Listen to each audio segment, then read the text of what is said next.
Alam ko kung bakit ka nandito. Vlogging tips hanap mo, no?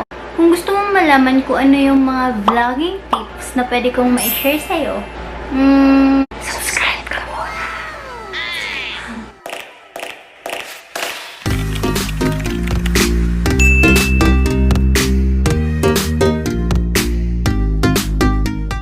Hi, Eauunique viewers! Yes, this is me, Eausalve, and welcome to my YouTube channel. And for today's video, iisa-isahin natin kung ano yung mga vlogging tips na pwedeng gawin, lalong-lalo na para sa mga bagong vlogger.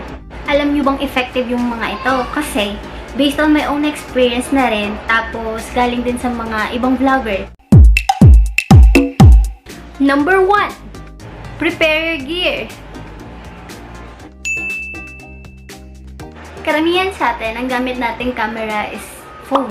So, kahit ako, nung unang vlog ko lang, yung mga gamit ko talaga is mobile phone lang.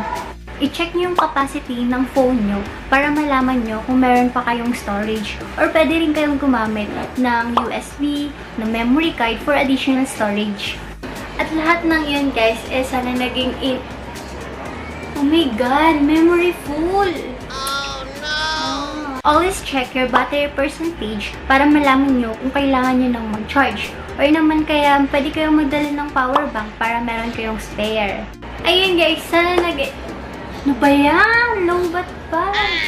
Nag-save ba yun?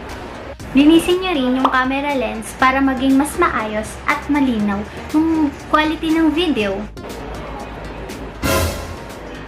Ba't parang may dumi? Huh? Tip number 2. Framing. Every time na magbi-video tayo, dapat yung hawak mo nung camera or nung phone mo is landscape, lalong-lalo na kung para sa YouTube. Before, nung bago din ako, portrait din ako mag-video. Tapos may makikita kang dalawang black bars sa magkabilang dulo, which is napakapangit tingnan. Yung landscape, para yun sa YouTube. Tapos yung portrait, kapag magbi-video ka, mostly para siya sa Facebook or minsan sa IG.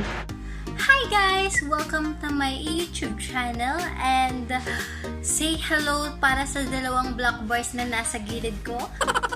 Tip number 3. Lighting. Karamihan sa mga vloggers, gumagamit na talaga ng ring light or yung mas malaki pa dito. Kung wala namang ring light, pwede ka rin namang gumamit ng mga natural light. Like, ng mga nasa bintana or kung saan yung mga maliliwanag na area dyan sa bahay mo. Iwasan na lang natin na maging against the light yung video or yung kayo mismo, yung subject, hindi na nakikita sa video. Gamit yan.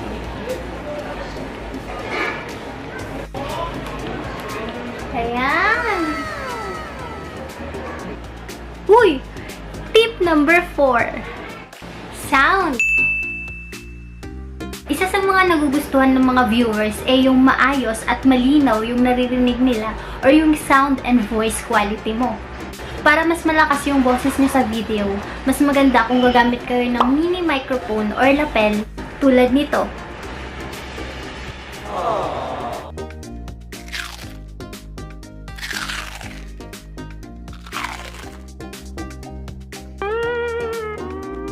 Yes guys, para sa mga susunod pang tutorial, keep on watching on my vlog para marami kayong panood. Tip number 5. Stability. Para hindi maging shaky yung mga videos mo, lalong-lalo na at para sa mga outdoor vlogs mo, mas maganda kung gagamit ka ng mga monopod, tripod, pwede ring stabilizer. Ayan guys, don't forget to subscribe to my channel and like all my videos. Tip number 6. Basic editing apps. Marami na yung mga editing apps na pwede mong i-install or gamitin para sa phone mo for iOS and Android. Tip number 7. Niche.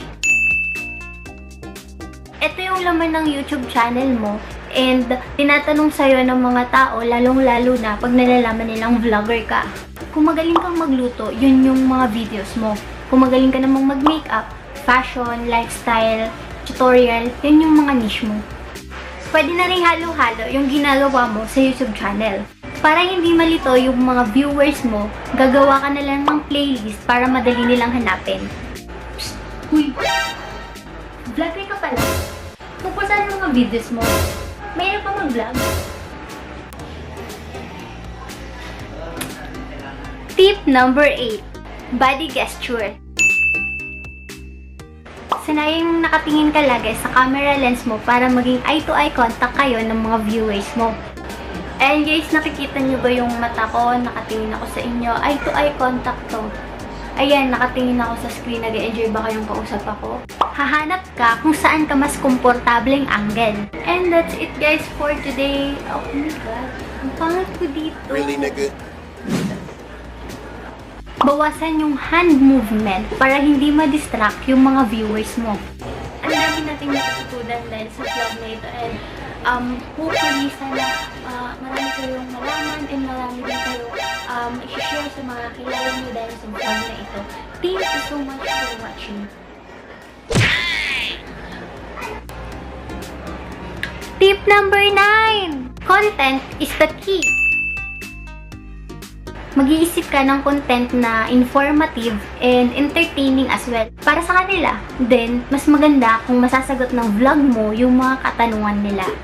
Yes guys, and for today's video, tuturuan ko kayo kung paano matulog ng nakadilat. Huh? Paano nga ba? Tip number 10. Be safe and smart sa lahat ng mga sinishare mo online. Hindi mo talaga maiiwasan yung magbigay ka ng opinion mo, lalong-lalo na sa mga vlog review mo. Posible yung mga tao na gumamit rin ng product maniwala sa'yo or hindi. Kaya siguraduhin mong maayos, malinaw at totoo yung mga reviews mo para kung sakaling merong mag-comment sa'yo, alam mo yung isasagot mo sa kanila. Dahil kung hindi, dyan lalabas yung critic at basher. Ano nga bang pinagkaiba ng dalawa? Critic. Sila yung mga nagsasabi ng bagay tungkol dun sa product at sa vlog content mo. Diyos ko, ang mahal naman pala ng product na yan. Nakakaloka yung presyo.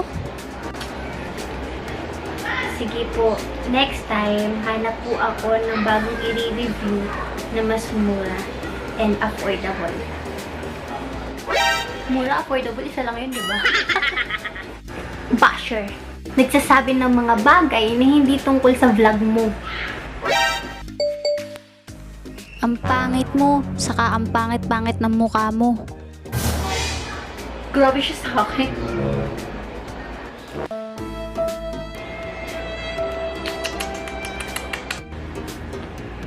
And tip number 11. Practice.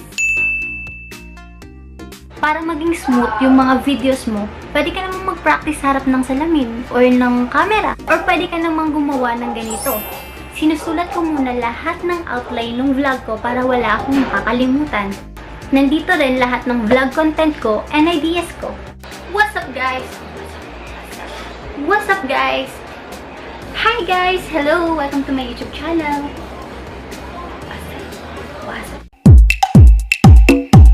And that's it guys. Sana nakatulong ako sa inyo. Always remember na anything is possible, lalo na kung gusto mo, dedicated ka, at masaya ka sa ginagawa mo. Yung way of thinking mo kung bakit gusto mong mag-vlog is because may matututunan ka at may matutulungan ka. Kaya gumawa ka na. Malay mo, sa'yo pala kami matututo ng mga gusto namin malaman. Thank you so much at nakaabot ka dito. Gusto ko lang sabihin sa'yo na kayang-kaya mo yan. Don't forget to like, share, and subscribe to my YouTube channel. At kung may request ka for my vlog, you can use my hashtag #IDareEU and pwede mo siyang i-comment dyan sa baba. Again, thank you so much. Stay safe. Bye!